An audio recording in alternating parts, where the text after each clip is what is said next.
What's up, guys, man? This is Nelson Thomas. Welcome back to the Becoming More YouTube channel. Thank you for being here. If you're new, make sure to hit that subscribe button, smash that like button, and also turn on the notifications so you never miss an episode. And if you're returning, thank you for being here, man. Thanks for coming back. Really appreciate the love. I'm excited to kind of share some more insights surrounding ecoText. Backtrack a little bit. ecoText is a company I started while I was an undergrad in college. I actually made a vlog about it, so I'll leave it up here. ecoText was a company that was birthed from a similar struggle. You know, having to pay overpriced textbook costs, $300, $400 a pop. You know, way too much money. I know as an undergrad, that was something I just flat out could not do.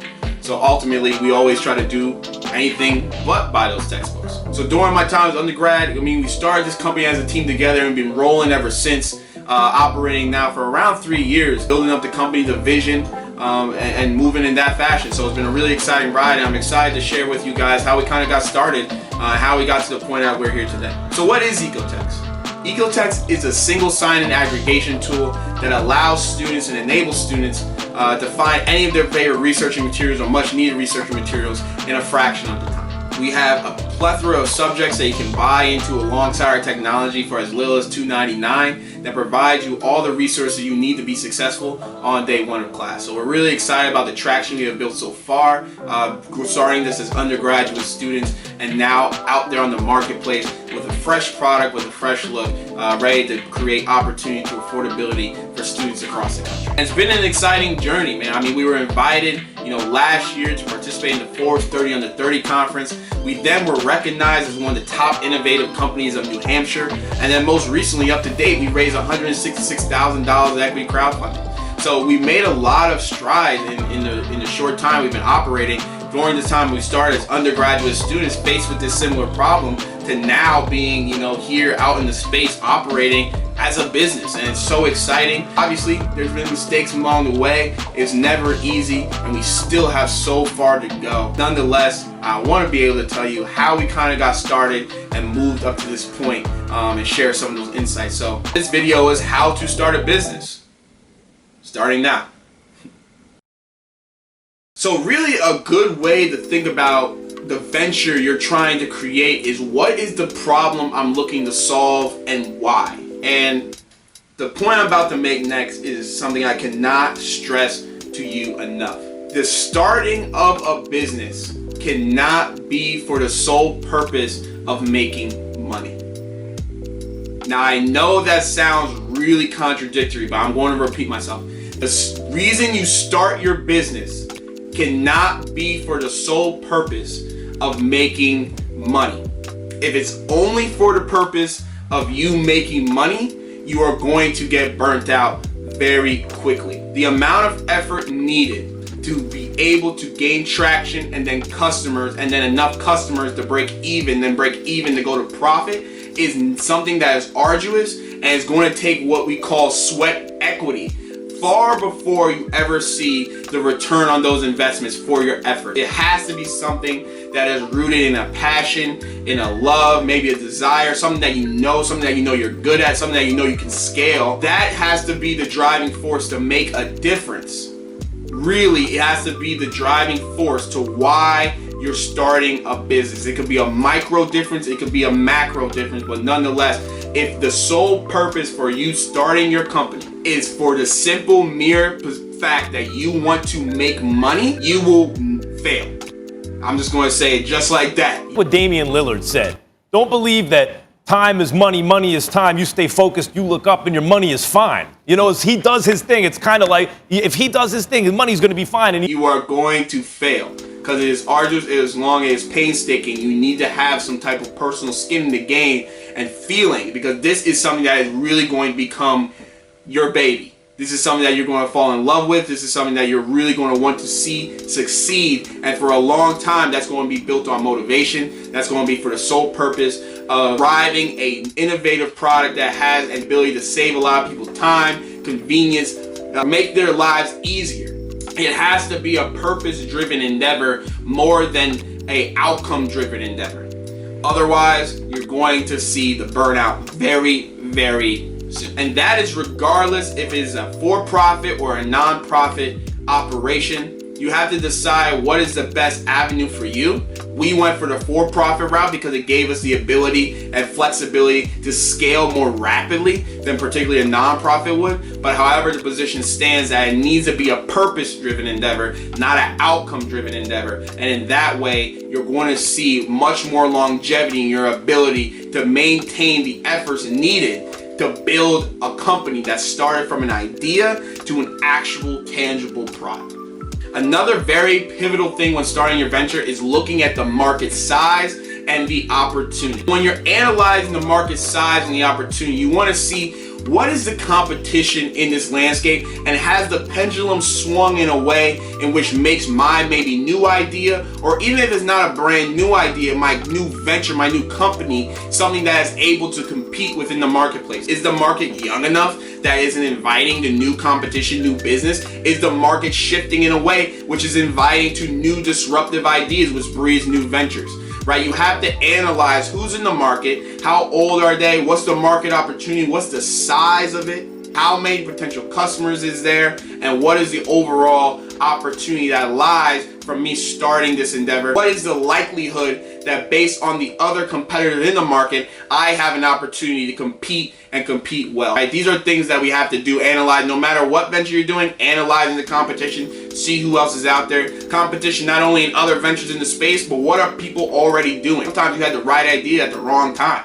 Right? Sometimes you had, the wrong idea at an opportune time, right? You see different advantages and disadvantages that go along, with depending on where you are with your business idea. But important to analyze the market size and the opportunity based upon the competitors that are in the market, where the market is from an attitude standpoint. Is it available and opportune for disruption? Is it ready for that? Is it a market size that is worth capitalizing upon? Does it have enough overhead? Does it have enough room to allow various companies to come in and be profitable and be healthy? Because the lifeblood of any company is cash, and cash in the bank, and revenues and sales, right? But is there enough room in this oxygen in this market based on the different players that might be that give you the opportunity to succeed? So those are critical, analyses. Analyze critical things you have to consider. Ask my accountant about that.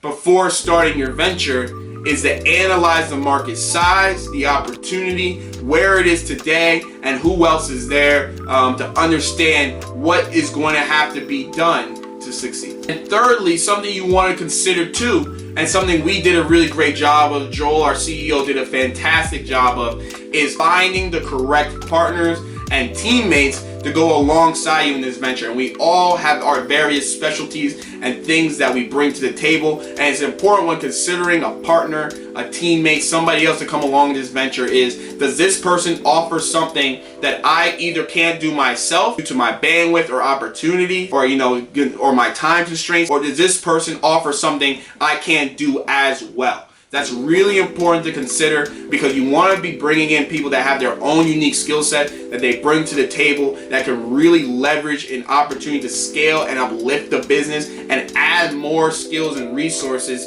to the company to excite the growth and build up more traction within the venture. You need somebody that's going to be doing something that at an elite level, right? They have the opportunity and the ability to do things at an elite level. Be communicating, it might be pitching the product, it might be creating ad copies, it might be, analyzing financial reports, breaking down the term sheets, budgeting the systems and stuff. You're going to need teammates to take away from the time resources you may not have, but it's important to know that those teammates otherwise can do things either better or do things at an elite level that free your time up as the head honcho in the company to be able to move more effectively. It's important when considering people to bring onto the staff, because no matter what you're doing, anything that's worthwhile takes a team, takes a community, takes a group of people working in the same direction to make it happen. And that's going to be critical no matter what company you're starting. But does this person offer a skill set that I otherwise can't do as well, or don't have time to do as well? And that's something that Joel, our CEO, did remarkably well,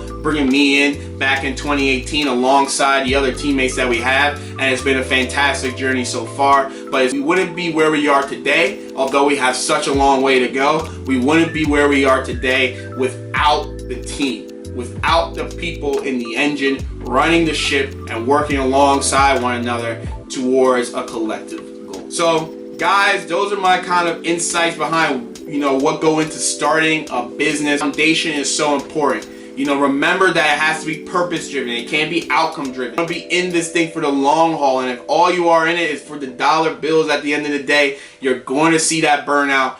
I swear to you, very, very quickly. Secondly, what is the market opportunity and the size that I am trying to embark upon? Who are the competitors in this marketplace? How much revenues or money is in this marketplace? How many people are in this marketplace? And is there an opportunity here to either disrupt or compete at a high level as you're trying to build up this company? And then ultimately analyzing and being reflective and knowing oneself and understanding, do I have the skill set necessary to be able to execute on this idea? Because at the end of the day, ideas are great. Without execution, they mean nothing.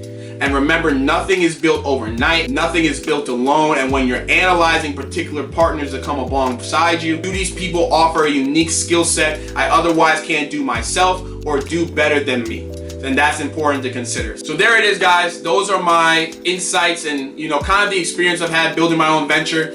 If you guys are building your own ventures too, would love to hear some of those ideas and some of those reflections down in the comments below. Share it among the community and share it with others who are embarking on this same journey. It's very worthwhile. I can't tell you how special it is to have started ecoText alongside my various co-founders, which is such an exciting endeavor. Share those comments and insights down below if you're out there starting your own venture as well. Make sure to hit that subscribe button, that like button, hit that bell so you don't miss any of the different updates. You're welcome always at the Becoming More YouTube channel. I appreciate you guys tuning in, and I'll see y'all next time.